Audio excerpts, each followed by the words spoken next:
Hi guys, welcome back to another YouTube video, and in today's video I'm going to be showing y'all slash telling y'all how I do my knotless. Disclaimer, this is not a tutorial. I am not tucking my hair. My hair was not, oh, I'm sorry, that's lotion. I am not tucking my hair. My hair was not combed out all the way. It was barely hydrated. What else didn't I do right? My parts are not crisp. That's not the point of the video. The point of the video is just to put braids. The point of the video is to just know how to throw some braids in your hair for under $50. Well, if you don't have like a kettle pot, then you should add that to your expense.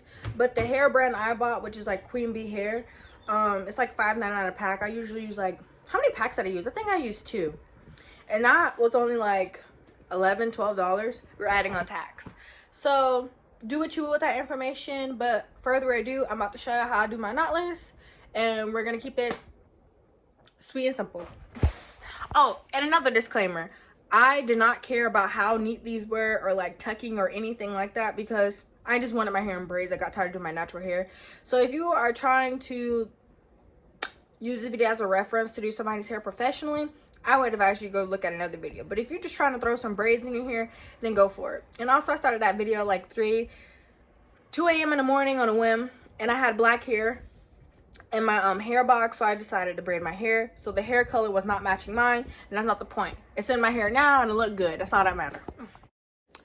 Alright, so first I started off with pre-parting. I split my hair down the middle so that it's even on both sides, and I separate the front section from the back sections just so it's just easier to align with the front, and that way you just have a clear view of which part you're braiding. And I'm still parting. And you're just going to want to section it off once you're done so the hair doesn't get in the way. And like I said, the lines don't have to be clean unless you want them to be clean. I didn't really care so much.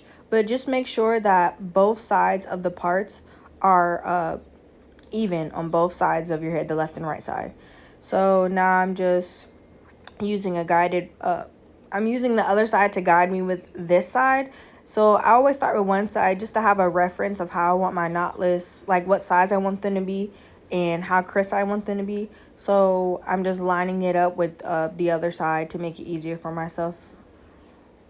Alright, and once you have the braids done for the back, you're just going to want to braid the front now and just align it with the back parts. And as you can see, I also braided off the front, and the lines should fall through evenly. Mine aren't so even because, like I said, I didn't really care about how crisp or neat the lines or part were. The parts was, so it's just, I'm just going with the flow at that point. Like I said, it was like 2 a.m. in the morning. I'm going with the flow. I'm ready to have my hair done. I'm tired of doing my natural hair. So this is where like I attempted to hydrate my hair, didn't do a great job at it. This is the lock gel I recommend using because it doesn't turn white, it's not sticky. I just recommend it, and it holds for a while. So now we're just going to section off the piece. I call these pinch pieces, if you will. You pinch like a small piece off just so that when you add in the hair, it's not bulky out the root. It's thin enough to where it blends in with your hair once you feed it in. So you're just going to have 3 sections of hair and braid your hair. I think I did it 2 to 3 times. And then you're going to add in some hair and make sure you have a good grip on your hair and the braiding hair. And make sure when you add in the braid, you, how do I say this? You pull tight, like you want it taut to where it's neat, it's not slipping. Just make sure not to pull your actual scalp, but make sure you pull the hair and in one direction with the weave, so that way it just flows through and the braid is just in one.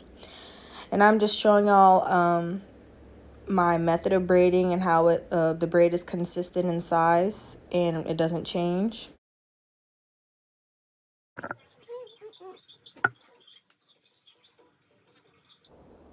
So now I moved on to, I think I'm on the 3rd or 4th section. I just wanted to give you guys a clearer view because I felt like my fingers were in the way. So we're going to split it off in 3 sections again. And you're going to feed in the hair. I think I braided it once that time or twice. I don't know. But as you can see, I'm holding the hair very tightly. And I'm trying to hold the hair in one direction while still keeping a grip on either side. I mean, you just don't want the braid to slip out. So as long as you have those fingers on like either side of the hair, then that's fine. And I also wanted to show you guys, I I don't know what method this is called, but basically you want to make sure that when you part your hair, you split down the middle, then you put a braid in the middle above. And then you split down the middle, put a braid above. Just so it has like a pattern. And it doesn't like, it's not a straight line down the middle of your head. I hope that makes sense. I'm not very good at explaining anything, but I tried to demonstrate what I meant by how it's just not a straight line in between my head. It's a pattern of how they're stacking. I think that's the word, stacking the braids. So now I'm almost done with my hair. I'm just showing you guys the length and the process. And when I get to the front, I like to under braid just because it just makes it easier. And sometimes it makes the braid flatter depending on how you're doing it. Sometimes my braids aren't the flattest when I do this, but this time it was. I guess it just depends on how much hair you're using.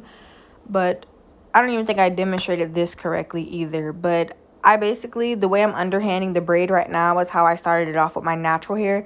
And I just feed it the braiding hair into my natural hair. And we're just finishing that off.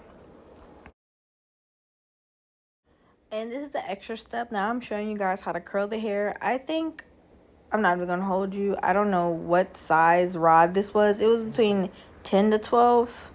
Oh, goodness, I don't even know the length it comes in. Bless me. But basically it was that size that I curled them in. And when you curl the hair, you're going to want to make sure you twist the braiding hair as you wrap it around the curling rod. Is that what, I don't know what that's called, the curler, just so it's consistent with the size and the bounce of the curl. And this is where your kettle pot comes in. And I had to walk around let the heat air out because ooh, it was burning my face. And please don't burn yourself during this process. But some of them, some of the curling rods might pop depending on like I guess depending on what brand you get. The ones I got were like $1.99. So since they were cheaply made, I could only assume they were going to pop off with heat. And now we're using mousse to seal in that curl, that bounce, and to make sure I don't have any flyaways since I didn't choose a braiding hair that is my hair color. So just to prevent my hair from becoming frizzy and using blonde ASAP, I just put some mousse on it to hold it down.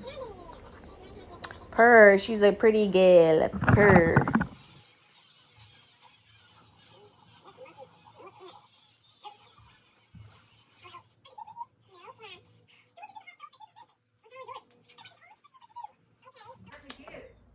Thank y'all for watching this video. That pretty much sums up the whole video.